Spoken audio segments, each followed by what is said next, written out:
Bonjour à tous.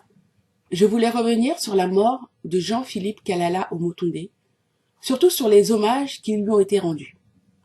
Mon intention n'est pas d'offenser sa famille, accablée par le chagrin de la mort d'un être cher foudroyé dans la force de l'âge, mais de questionner les hommages divers et variés qu'il a reçus, surtout les rites funéraires et les croyances des Kamites qui se sont exprimés publiquement.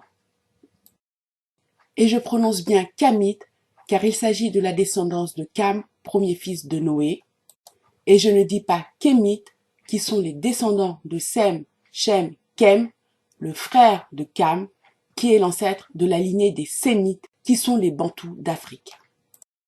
Et j'insiste bien sûr sur la distinction pour dénoncer la stratégie de ces activistes Kamites babyloniens de confondre les Kamites et les Sémites pour faire croire que tous les Noirs d'Afrique sont les mêmes, alors que j'ai déjà eu l'occasion de vous dire que ce n'est pas le cas. Les Kamites sont les Babyloniens, les Éthiopiens, les Assyriens, les Égyptiens de la Bible, dont la civilisation a été détruite en raison du galvaudage du patrimoine spirituel qu'il leur avait confié. Et Tata Nzambe a redonné le flambeau de la spiritualité juste aux Bantous, les Sémites.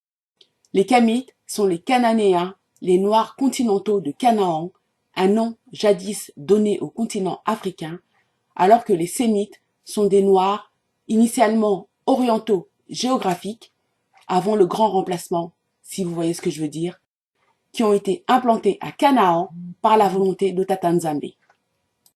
Donc, ces Kamites babyloniens, pour séduire tous les jeunes noirs, y compris donc les Bantous sémites, peuple élu de Tata Nzambe, se vantent d'avoir une approche scientifique, avec des preuves documentaires, archéologiques, pour étayer leur thèse, et nous, pauvres bibliophiles, sommes régulièrement ridiculisés par notre approche, jugée hors sol, basée sur des dogmes.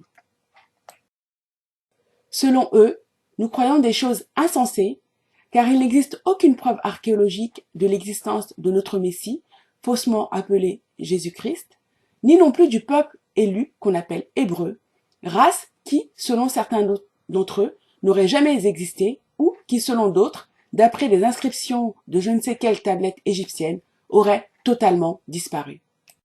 Notre Messie, Isaiah Congo, a bien existé, pas à l'époque que les calendriers falsifiés indiquent, et les Hébreux existent aussi car ils sont les Bantous d'Afrique, qui respectent encore les traditions bibliques et qui ont formé le gros des troupes des esclaves déportés par bateau, conformément aux prophéties, toujours bibliques, qu'il avait annoncées. Ceci étant dit, pour en revenir au scientisme des Kamites, la science est une connaissance exacte, universelle et vérifiable, exprimée par les lois. C'est ainsi que la science historique, par exemple, concerne des faits qui peuvent être vérifiés soit par des vestiges archéologiques ou encore par des écrits. En bref, ce qui est scientifique est vérifiable par des sources externes dont la valeur est augmentée quand plusieurs sources sont concordantes. Alors dites-moi, vous les Kamites, les scientifiques en chef, qu'a-t-on vu autour de la mort de Jean-Philippe Kalala Omotunde? Des vidéos au titre aussi étrange que « Je suis encore avec vous » ou encore « De là-haut, je vous remercie ». What? Elle est où la science dans tout ça? Comment vous vérifiez qu'il est encore avec vous? Avez-vous des preuves externes de ce que vous affirmez? Au cours des cérémonies funèbres qui ont suivi sa mort, les internautes ont été invités à se connecter spirituellement pour accompagner le professeur, pour renforcer son cas. Il fallait faire des libations, c'est-à-dire verser de l'eau au sol, en disant 9 fois son nom, et faire des offrandes alimentaires ou autres, et tout ça pendant 9 jours. What? Elle est où la science dans tout ça? Des boissons et des aliments pour un homme qui a quitté son habit de chair, qui n'a plus ni froid, ni chaud, ni faim, ni soif, et tout ça alors qu'il y a des vivants qui ont faim, et se régaleraient bien des bananes, manioc, ndolé ou sakasaka qu'ils offrent à un mort. Sans compter que ces pratiques superstitieuses de libation et offrandes sont exigées des années après la mort d'un homme, si on ne déterre pas purement et simplement son crâne pour le mettre dans une case et continuer à l'honorer. Tout ça pour ne pas l'irriter, ou au mieux, pour attirer ses bonnes grâces. What? Elle est où la science dans tout ça? Où sont les preuves externes? Et surtout, pourquoi un être aimé, dont les os sont desséchés depuis des années, peut-il vouloir recevoir de l'eau, du whisky, du gin ou du café, voire des offrandes alimentaires? Pourquoi s'irriterait-il contre ses proches qu'il a aimés de son vivant et qui l'ont aimé aussi? J'avoue ne pas comprendre du tout. Et il y a même pire. Dans cette vidéo terrible que je vais vous montrer, il y a cette pauvre bête qui est sacrifiée en l'honneur de Jean-Philippe Kalala Omotunde. Dieu de Kalala, du peuple noir.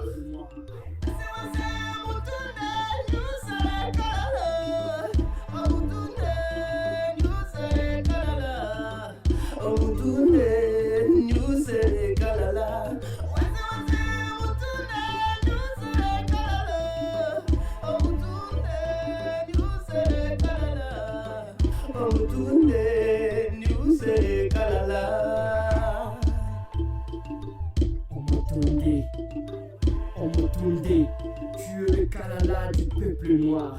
Omotunde, Omotunde, tu es le Kalala du peuple noir, car tu as éveillé. What? Qu'est-ce que cette pauvre bête a fait? Comment le sang d'une créature inférieure peut renforcer le cas d'un homme? Si ce n'est pas de l'obscurantisme, dites-moi ce que c'est. Quand on écoute leurs vidéos de culte funéraire kamite, nulle trace de prière envers le Créateur de toutes choses pour pardonner les fautes et manquements du mort, puisque sur Terre, ici, les vivants kamites peuvent renforcer son cas. Comment peuvent-ils renforcer son cas, puisqu'ils ne sont pas à l'origine de sa vie et qu'ils n'ont même pas pu empêcher sa mort? Il est plus que temps de se poser des questions sur cette spiritualité kamite, cette spiritualité traditionnelle africaine qui emprisonne les vivants dans le culte, dans la peur des morts. D'autre part, à l'occasion de la mort très médiatisée de Jean-Philippe Kalala Omotunde, on a assisté au dévoilement d'une autre partie cachée de la spiritualité égyptienne, la fabrication des dieux.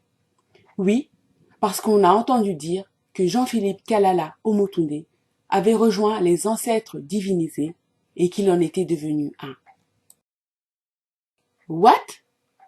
Doit-on en conclure que les dieux d'Égypte étaient en fait des hommes, ou peut-être des non-hommes, ou toute autre créature, naturelle ou transgressive, si vous voyez ce que je veux dire, qui ont un jour foulé le sol de cette terre, mangé, bu et tout le reste, et qui ont été bombardés d'yeux à leur mort.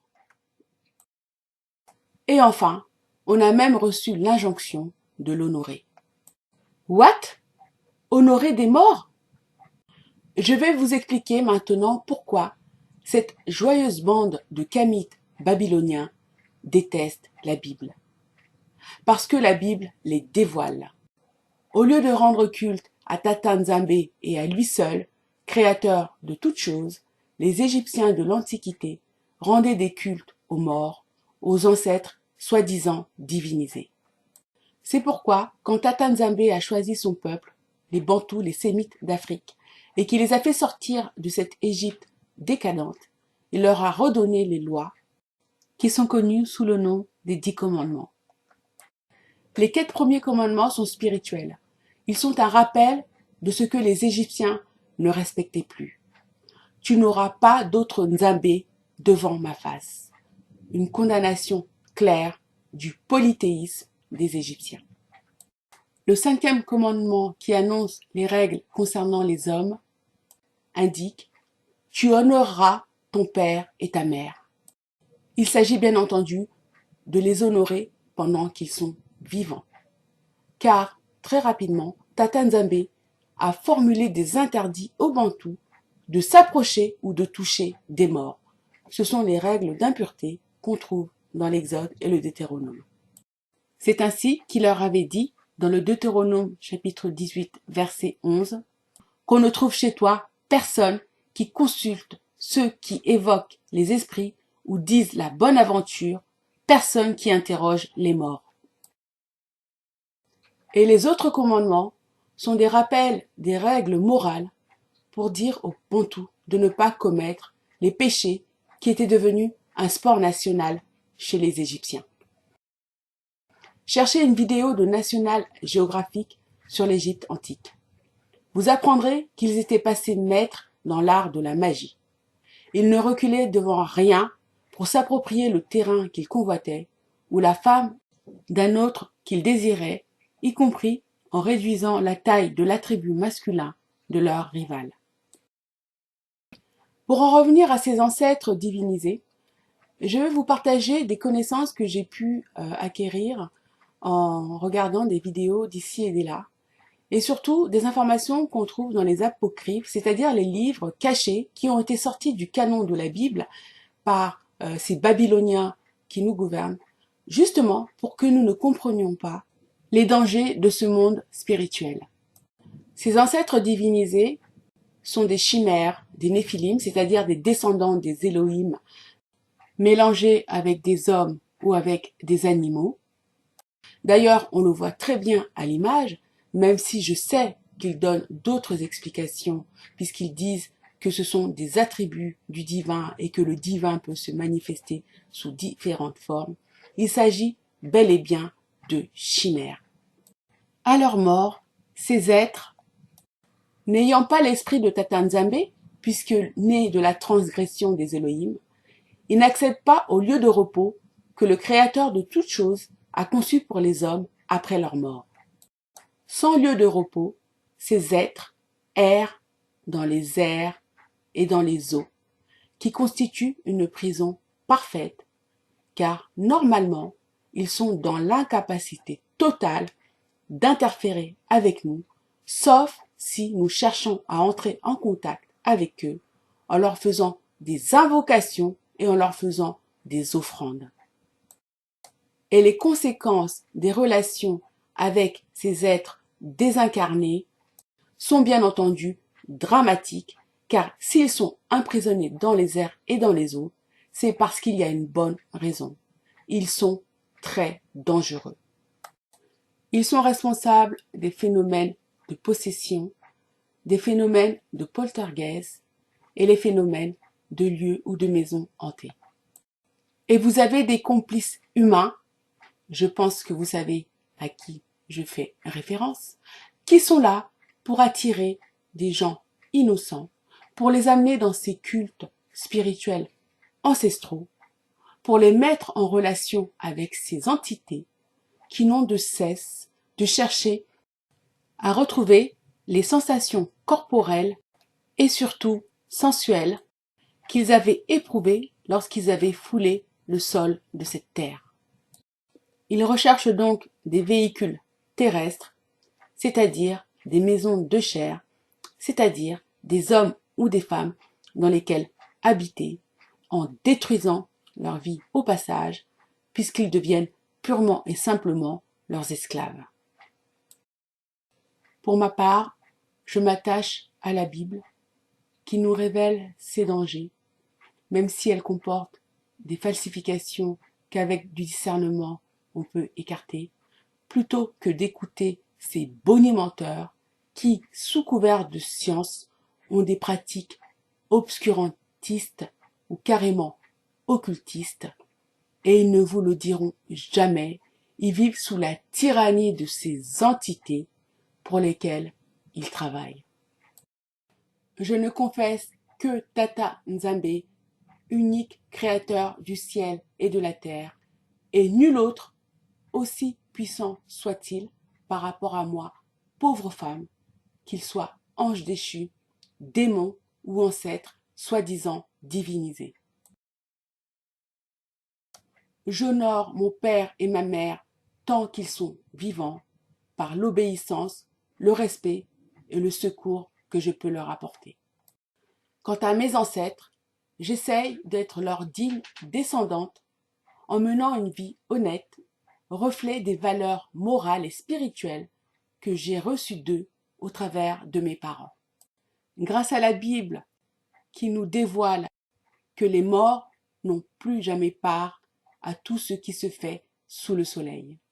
Je suis ainsi libérée de toute peur ou toute contrainte, car nous, qui sommes encore vêtus de nos habits de chair, outre les joies, mais aussi les difficultés de nos vies terrestres, n'avons pas à craindre le courroux d'un ancêtre auquel on n'aura pas versé sa libation de vin, de café ou de whisky, ou son offrande de poulet yassa avec du riz.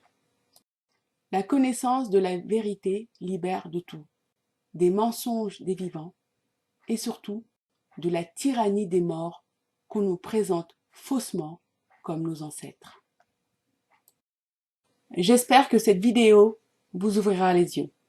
Pour l'heure, je vous remercie pour votre écoute, je vous remercie pour les pouces en l'air, pour les commentaires et les partages, et je vous dis à très vite.